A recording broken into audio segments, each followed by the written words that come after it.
तो हम पढ़ने जा रहे हैं न्यूरोक्यूटेनियस डिसऑर्डर, जिसके अंदर हम पढ़ेंगे न्यूरोफाइब्रोमेटोसिस टाइप 1 एंड 2। हम पढ़ेंगे वॉन लिंडाउ हिप्पल डिजीज़ के बारे में। हम पढ़ेंगे ट्यूबरस स्क्लेरोसिस के बारे में। और हम पढ़ेंगे स्टर्ज वेबर सिंड्रोम के बारे में। तो हम शुरुआत करते हैं स्टर्ज वेबर सिंड्रोम से, जिसके लिए निमोनिक है स्टर्ज। तो यहाँ पे एस का मतलब है स्टेन। कौन सा स्टेन? Port wine stand.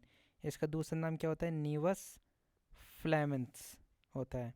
तो ये क्या होता है? ये बर्थ मार्क होता है, मतलब बचपन से ही होता है। इट कवर्स द फोरहेड, जैसे कि आप इस बच्चे में देख सकते हो, it covers the forehead, upper eyelid and on one side of the face. ये इसकी खासियत होती है इस स्टेन की। तो एस के बाद में आता है टी। इस टी का मतलब क्या होता है? इस टी का मतलब होता है ट्रैम-टैक पैटर्न।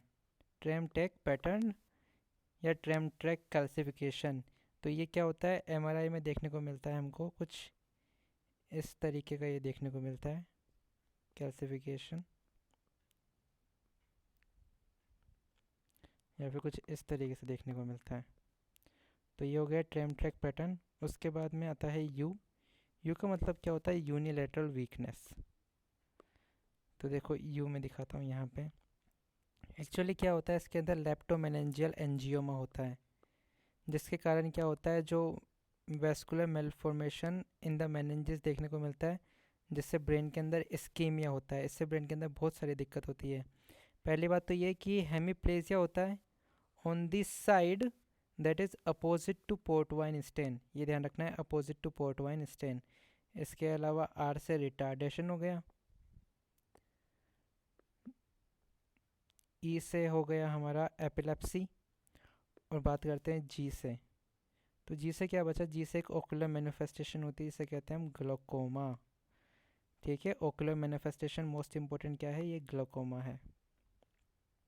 ये होती है due to congenital trabeculo dysgenesis के कारण। So this is all about Sturge weber.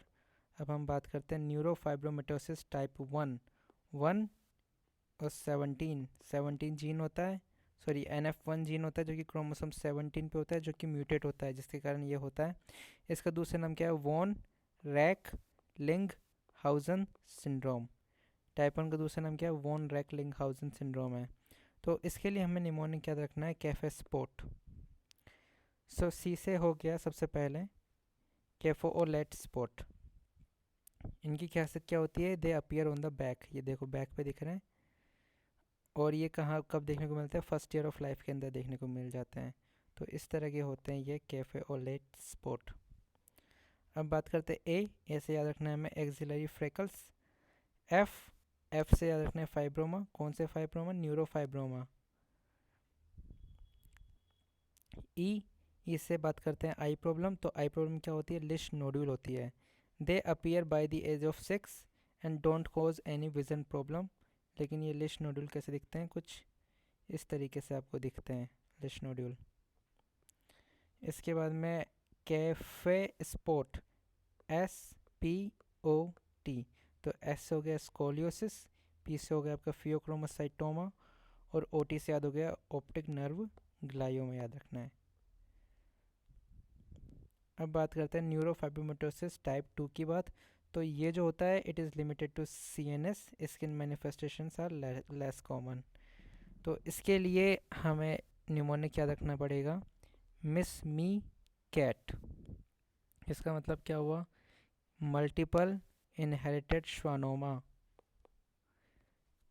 M का मतलब हो गया मेनेंजियोमा, ई का मतलब हो गया एपेंडाइमोमा, और सी कैट का मतलब हो गया कैटेरैक्ट। तो इसके अंदर अकोस्टिक न्यूरोमा देखने को मिलता है, जो कि बायलेटरल होता है। मेनेंजियोमा देखने को मिलता है। एपेंडाइमोमा देखने को मिलता है।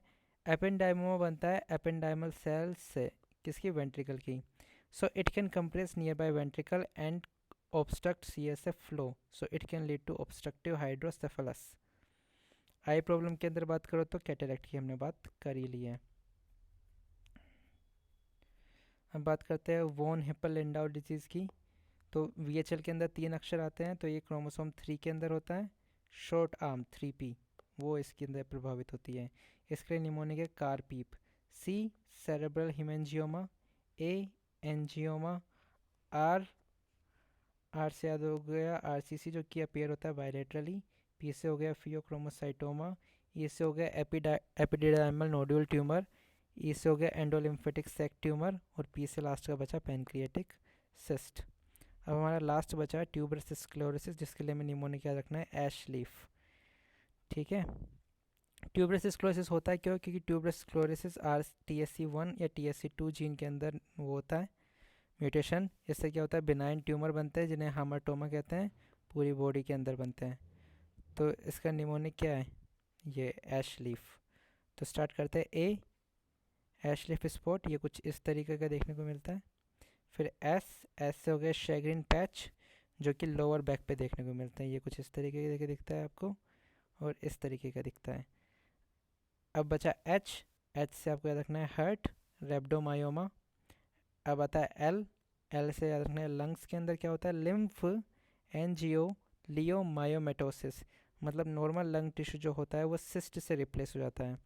फिर आता है ई, तो याद रखना है आपको एपिलेप्सी फ्रॉम कोर्टिकल ट्यूबर्स। आपको एक बात और ध्यान रखनी है कि जो ट्यूबरस स्क्लेरोसिस होती है उसके अंदर एक ट्यूमर होता है सैगा, वो होता है इंक्रीज रिस्क ऑफ सब एपेंडाइमल जायंट सेल एस्ट्रोसाइटोमा, सैगा, ये आपको याद रखना है। तो शैग्रीन पैच हो गया, हार्ट रेब्डोमायोडोमा हो गया, लंग हो गया, एपिलेप्सी हो गई। इसके अलावा एंजियोमायोलाइपोमा किडनी के अंदर मिलता है, और फेशियल एंजियोफाइब्रोमा देखने को मिलता है।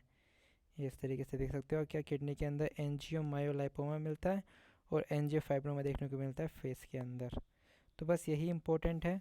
इसके अलावा अदर्स के अंदर हिमोटोमा भी देखने को मिलता है रेटिना के अंदर, सबंगल फाइब्रोमा भी देखने को मिलता है, और एक डार्क रेस्ड पैच मिलता है फोरहेड पे। ये सब इतना इंपॉर्टेंट नहीं है, जो निमोनिक के अंदर जो कवर्ड है वो सब इम्पोर्टेंट है।